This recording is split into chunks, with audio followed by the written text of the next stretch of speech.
내 안에 늘 살아계시네라는 제목으로 말씀 증거하도록 하겠습니다. 오늘은 하나님의 아들 예수 그리스도께서 죄와 사망의 권세를 깨뜨리시고 무덤에서 다시 살아나신 부활절입니다. 이 부활의 복된 소식이 어렵고 힘들게 살아가는 모든 사람들에게 임하게 되기를 원합니다. 또한 저 얼어붙은 동토의 땅, 신음하는 북녘 동포들에게도 반드시 전해지게 되기를 원합니다. 무엇보다도 오늘 이 자리에 또한 가정이나 직장에서 영상으로 예배드리는 모든 성도들 인생에 예수 부활의 생명의 능력이 여러분에게 임하게 되기를 주의 이름으로 축원합니다. 우리 인사 한번 하겠습니다. 옆에 분들하고 예수님 부활하셨습니다. 저와 여러분도 인사 나누겠습니다. 예수님 부활하셨습니다. 네, 감사합니다. 기독교 신앙의 핵심은 복음입니다. 복음을 믿는 자에게 하나님은 구원을 주십니다. 복음을 통해 구원을 얻고자 하는 사람은 적어도 세 가지 사건이 역사 속에 일어났다는 것을 알고 믿어야 됩니다. 첫 번째는 하나님의 아들 예수 그리스도가 이 땅에 탄생했다는 겁니다.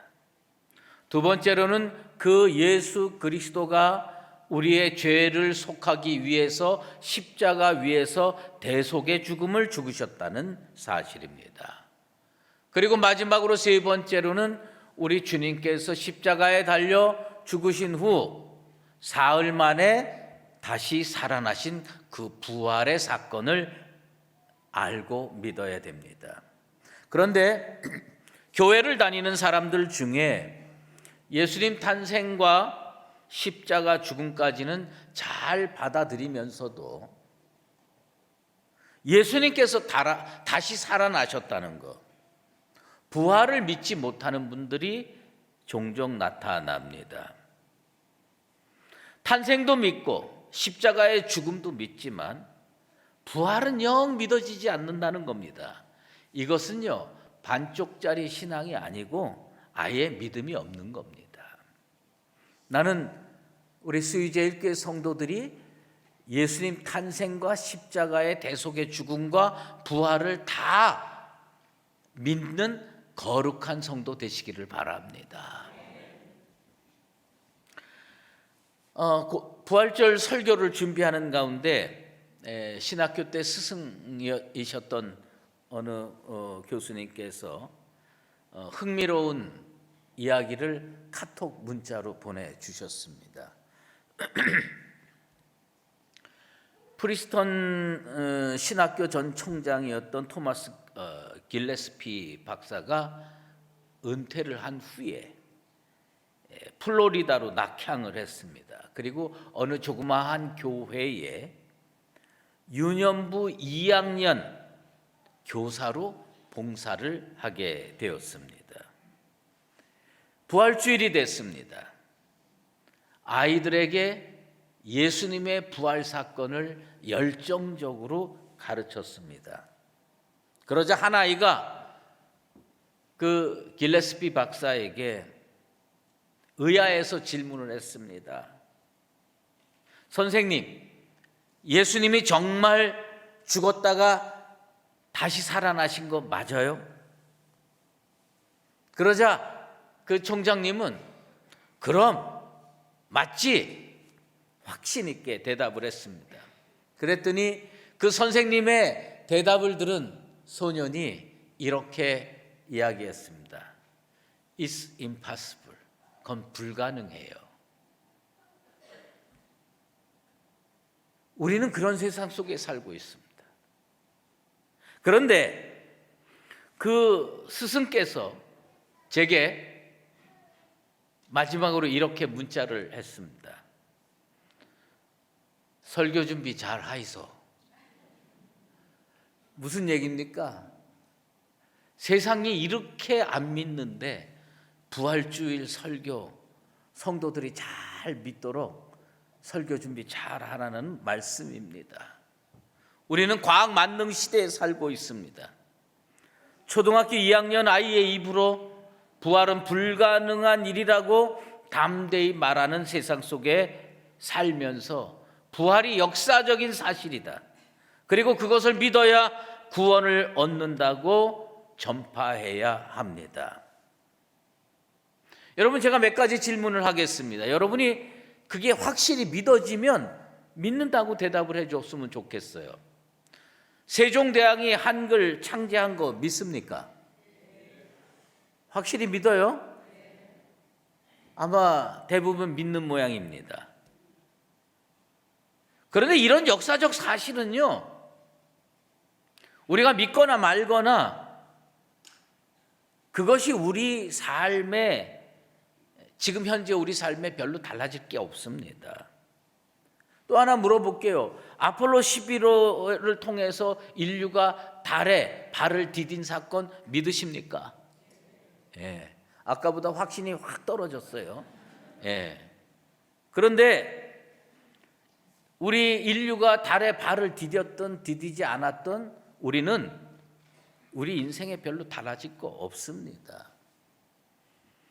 금요일 날 제 후배 목사가 저를 찾아왔습니다. 그리고 놀라운 이야기를 했어요.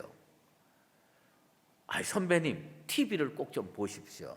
무슨 뭘 봐야 되냐 그랬더니 유키즈라고 하는 TV를 봐야 된대요. 거기서 뭘 보는데 그랬더니 얼마 전에 무술도 많이 하고 하여튼 그런 도사가 한 명 나왔대요. 그런데 그가 사는 마을에 불이 났답니다. 산불이 났대요. 산불이 났는데 자기가 생각해 보니까 그게 그렇게 위험해 보이더래요. 그리고 막 답답하고 이거 불이 꺼져야 되는데 사람들 다칠지도 모르는데, 그래가지고 화가 나가지고 불을 향해서 막 욕을 하면서 소리를 질렀대요. 그랬더니 불이 꺼졌대요. 여러분, 이걸 믿습니까? 그거 믿어도 안 믿어도 우리 삶에 별로 달라질 거 없습니다. 그런데 부활은 다른 거예요. 이 부활은 완전히 다른 겁니다. 왜 그런지 아세요? 이 부활을 믿는 사람은 구원을 얻을 겁니다. 이 부활을 믿지 않는 사람은 지옥에 가서 영원한 형벌을 당할 겁니다. 왜 부활이 문제가 되는지 아십니까? 이 부활을 믿는 자는 구원받는 삶을 살고 부활을 믿지 않는 사람은 영원한 형벌을 받기 때문에 이게 어려운 거예요. 이게 힘든 겁니다. 복음서에 예수님 부활한 사건들이 잘 기록되어 있습니다. 그런데 마태, 마가, 누가, 요한 이 저자들이요, 약간의 시각의 차이가 있습니다. 그래서 제가 그 사복음서에 나타난 모든 부활의 사건을 다 추스려서 부활 사건을 제 나름대로 재구성해 봤습니다. 예수님이 십자가에 달려 돌아가시고 사흘째 되던 날 여인들, 막달라 마리아, 야고보의 어머니 마리아, 요한나, 살로메, 이 네 명의 여인들이, 어느 성경엔 2명이라고 되어 있지만 예수님께서 십자가에 돌아가신 지 사흘째 되는 날 새벽에 무덤을 찾아갔습니다.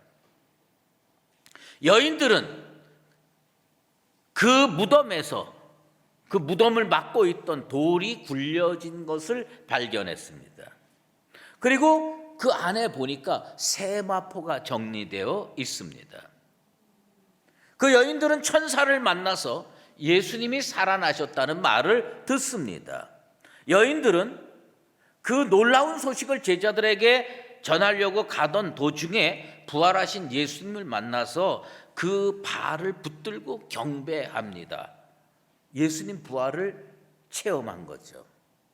그 말을 들은 제자들 중에 베드로와 사도 요한으로 추정되는 다른 제자가 무덤에 가서 빈 무덤을 확인하고 돌아가는 사건이 벌어졌습니다. 여기서 매우 특이한 점이 하나 있습니다. 그것은 뭐냐면 그 무덤 속에 세마포가 잘 정리되어 있었고, 그 다음에 예수님 머리를 쌌던 그 수건은 그 머리 쌌던 상태 그대로 놓여 있었다는 사실입니다. 베드로는요, 무덤을 완전히 들어가진 않은 것 같아요. 구부려 안을 들여다보고 세마포가 정리되어 있는 걸 바라봤어요. 다른 제자는 조금 후에 도착했지만 무덤에 들어갔습니다. 그리고 세마포가 놓인 것을 바라봤습니다. 그런데 이번에 제가 제일 주목했던 것은 뭐냐면 그 세마포가 놓여 있다라고 하는 그 놓여 있다라는 헬라어입니다. 그 헬라어가 케이메나라고 되어 있는데 이것은 그냥 놓여 있는 게 아닙니다. 이것이 그냥 막 너저분하게 있는 상태로 이렇게 되어 있는 게 아니라 이게 가지런히 정리돼서 놓여 있다는 뜻입니다.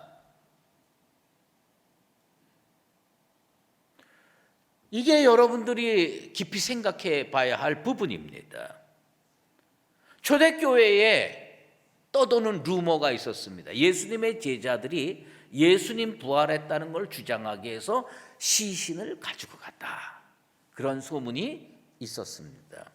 근데 여러분 상식적으로 생각을 해보세요. 무덤에 세마포가 개켜져 있었습니다. 정리되어 있었습니다. 여러분 혹시 살면서 남의 무덤에 가갖고 시신을 훔쳐보신 적 있습니까?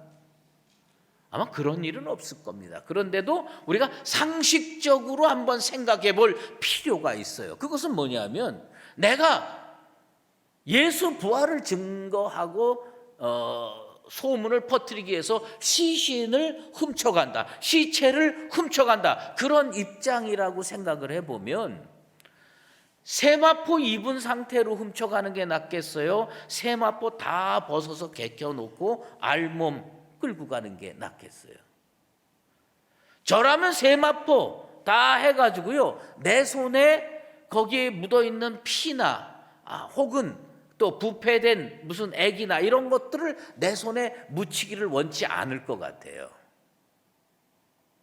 오히려 혹시 주도 면밀한 사람은 다른 천을 가지고 가서 오히려 더 둘둘 말아가지고 병원균이나 이런 거 절대로 내 손에 묻히지 않게 끌고 가려고 그럴 겁니다. 그런데 예수님 부활하셨는데 예수님 수의로 사용했던 세마포가 잘 개켜져 있습니다.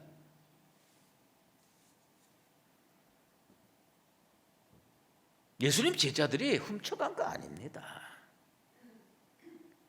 흔들리지 않는 신앙인이 되려면요, 체험이 있어야 되는데 부활하신 주님께서 자기에게 나타나는 그 체험이 있으면 더 말할 나위 없는 아름다운 체험이 될 겁니다. 예수님의 부활은 예수님 가까이에서 따랐던 사람들에게조차도 잘 믿어지지 않는 사건이었습니다. 여러분 잘 기억하실 겁니다. 엠마오로 가는 두 제자가요, 예수님 부활하신 날 예루살렘에서 11.2km 정도 떨어져 있는 엠마오로 내려갔습니다. 예수님 부활했는데 왜 내려가요? 예수님 부활했으면 얼마나 좋아요? 얼마나 기뻐요? 그러면 확신을 가지고 예루살렘에 더 머물렀어야지 왜 내려가고 있습니까? 특별히 그 두 제자 중에 한 명인 글로바는요, 이런 얘기도 들었습니다. 여인을 통해서 무덤에 갔더니 빈 무덤이 있었고 천사의 음성을 들었는데 예수님이 살아나셨다라고 하는 간증까지 들은 상태예요. 근데 그 간증을 듣고 왜 피신에 내려갑니까? 여러분, 예수님을 사랑하고 예수님을 따랐던 그 당시의 제자들에게조차도 예수님 부활이 잘 믿겨지지 않는 거예요. 너무나도 믿기 어려운 사실이에요. 그 초등학교 2학년 아이가 It's impossible, 그거 불가능해요 라고 얘기하는 것처럼 초대교회 제자들조차도 뭘 느꼈냐? 예수님 부활? 여인들의 이야기를 들었는데도 안 믿어지는 거예요. 그런데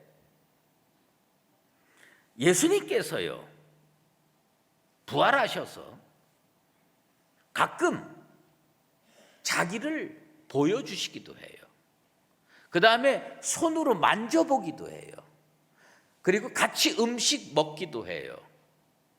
이런 것을 통해서 부활하신 주님을 만나고 체험하는 일들이 벌어지는 겁니다. 그런데 이 글로바를 포함한 두 제자가요 언제 부활의 증인이 되느냐 하면 예수님과 만나서 길을 걷다가도 깨닫지 못했는데 같이 음식 먹고 변화됩니다.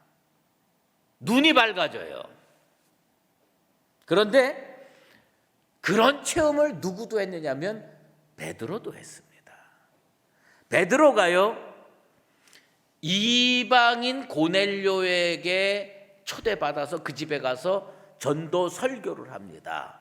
그 설교를 하는데 나는 부활을 체험한 사람이요 하고 확고부동하게 말씀을 증거할 때 나타나는 표현이 있습니다.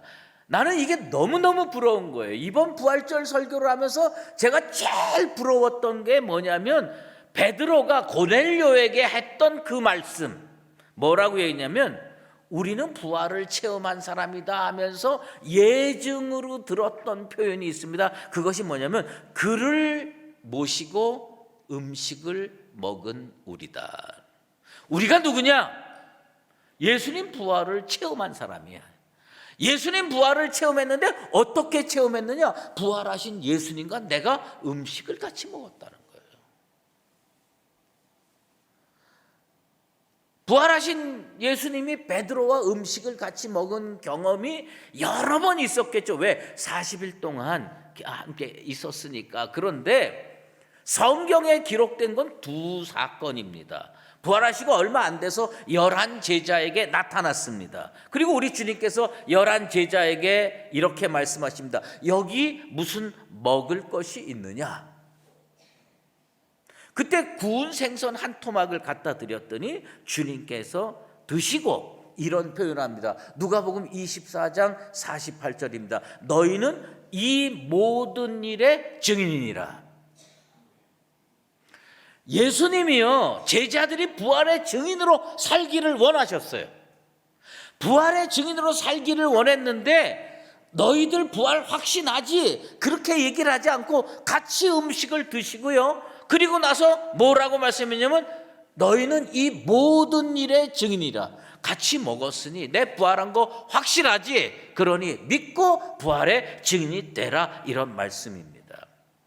그런데 베드로는요 또 한 번 주님과 식사하는 사건이 있죠. 그게 뭐냐면 갈릴리 호수로 가서 고기를 다시 잡을 때 주님께서 찾아와서 내 양을 먹이라 내 양을 치라 이렇게 말씀하는 가운데 주님께서 숯불에 구운 떡과 생선을 제자들과 함께 먹는 체험을 합니다. 그래서 이게 베드로는 너무 자랑스러운 거예요. 이게 베드로는 너무 확신에 찬 부활의 체험인 거예요. 그래가지고 오늘 본문 사도행전 10장 41절에 이렇게 베드로는 고백을 하고 있습니다. 모든 백성에게 하신 것이 아니요 오직 미리 택하신 증인 곧 죽은 자 가운데서 부활하신 후 그를 모시고 음식을 먹은 우리에게 하신 것이라. 여기에요 우리가 몇 가지 아주 재미난 점이 있어요. 부활 체험 모든 백성에게 베풀어 준 게 아니에요. 부활 체험 아무나 다 하는 거 아니라는 거예요. 그거는 2000년 전이나 지금이나 마찬가지라는 거예요. 모든 백성에게 하신 일이 아니고 누구에게 했느냐? 오직 미리 택하신 증인. 자기가 누구냐? 베드로가 그걸 확신하고 자랑하는 거예요. 내가 누구냐? 우리 주님께서 미리 택하신 증인이야. 내가 미리 택하신 증인인데 그 증인이 되게 하기 위해서 우리 주님 날 위해서 뭘 해주셨느냐? 그를 모시고 음식을 먹은 우리에게 하신 것이라 이렇게 고백합니다. 부활 체험은요 모든 자에게 허락된 게 아닙니다. 특별한 사람에게 허락됐는데 미리 택하신 증인이에요. 근데 그 미리 택하신 증인이 어떤 일을 통해서 부활을 체험했습니까? 그를 모시고, 예수님 모시고 음식을 먹은 우리, 음식을 먹은 나. 이거 너무너무 부럽더라고. 예수님 모시고 떡이라도 하나 나누고, 아유 안 되면 짜장면이라도 한 그릇 들고, 얼마나 놀라운 특권입니까? 가끔 전도를 하다 보면요, 그런 사람들 계세요. 보여주면 믿겠다. 이거 거짓말이에요. 그런 사람은요, 보여줘도 내가 본 게 확실하긴 한가 또 의심할 겁니다. 여러분, 제가 살면서 느낀 게 있어요. 그게 뭐냐면, 진짜 은혜, 진짜 축복은 무엇일까?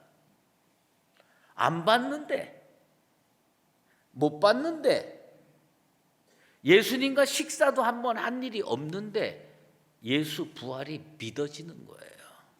예수 부활이 믿어지는 거, 그게 복이고 그게 은혜입니다. 나는 정말 축복받은 모태 신앙이에요. 어려서부터 어머니 손 붙잡고 교회 다녔고, 교회에서 가르치는 대로 부활을 믿게 됐고, 지금까지 살면서 단 한 번도 의심하지 않았습니다. 그런데 내가 베드로한테 너는 예수님 모시고 음식 먹은 거 그렇게 자랑하냐? 내 자랑할 게 하나 있다. 그 자랑할 게 뭐냐?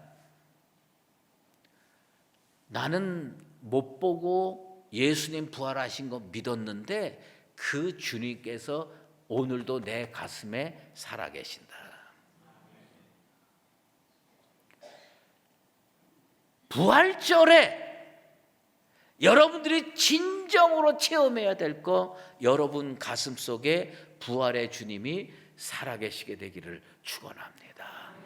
우리가요, 진짜 복 받았다면 무슨 확신이냐? 예수 부활이 믿어지는 거예요. 2000년 전 사건이지만 마치 오늘 경험하는 것처럼 체험이 되고 믿어지는 거예요.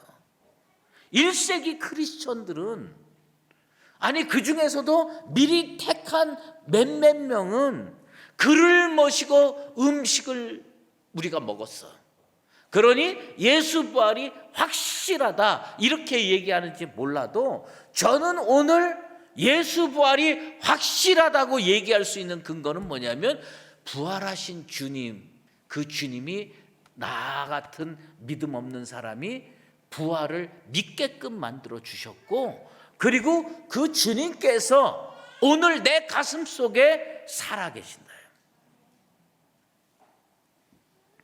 그래서 이번 설교를 준비하면서 찬송가 162장을 참 열심히 불러봤어요. 그런데 좀 어렵더라고. 그래가지고 부르기는 참 어려운데요. 제가 그냥 처음부터 부르려니까 자꾸 틀리더라고. 그래서 그냥 후렴만 부르도록 하겠습니다.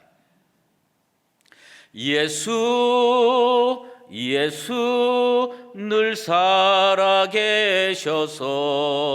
주 동행하여 주시네, 늘 말씀하시네. 예수 예수 내 구세주 예수, 내 맘에 살아 계시네, 늘 살아 계시네. 우리 다 같이 예수 그 부분만 하겠습니다. 예수 예수 늘 살아 계셔서 주 동행하여 주시며 늘 말씀하시네. 예수 예수 내 구세주 예수, 내 맘에 살아 계시네, 늘 살아 계시네. 우리는 주님과 밥 한 끼 먹어본 적 없고 주님 모시고 부활 체험한 적 없어도 우리 주님 우리에게 부활을 믿게 해주셨습니다. 이 믿음 가지고 내 속에 살아계신 예수님과 동행하며 부활의 증인으로 살아가는 나와 여러분 되시기를 예수 그리스도의 이름으로 축원합니다. 기도하겠습니다. 하나님 아버지 감사합니다. 마른 막대기보다도 못하고 정말 지옥의 괴수로 존재해야 할 죄인들입니다. 그럼에도 불구하고 주님께서 이 땅에 오셔서 우리의 죄를 대속하기 위하여 십자가에 달려 죽으셨습니다. 하나님께서 권능으로 사흘 만에 우리 주님 살려주심을 감사드리옵나이다. 아버지 하나님, 초대교회 성도들은 부활의 참 증거로 예수님이, 부활하신 예수님이 나와 함께 음식을 먹었다고 자랑하고 간증하며 다녔습니다. 오늘 21세기에 사는 우리들은 어떻게 믿음으로 살아야 되겠습니까? 나같이 의심 많고 나같이 죄 많은 인생에게 부활하신 주님께서 예수 부활을 믿게 하셨고 그 부활한 주님이 내 속에서 살아계심을 체험하며 살게 도와 주시옵소서. 그리하여서 남은 평생 예수님 내 안에 살아계시다. 그러니 너도 예수 믿고 구원 얻어라 증거하고 증인으로 살아갈 수 있는 복된 성도의 삶이 되게 도와 주시옵소서. 예수 그리스도의 이름으로 기도드리옵나이다.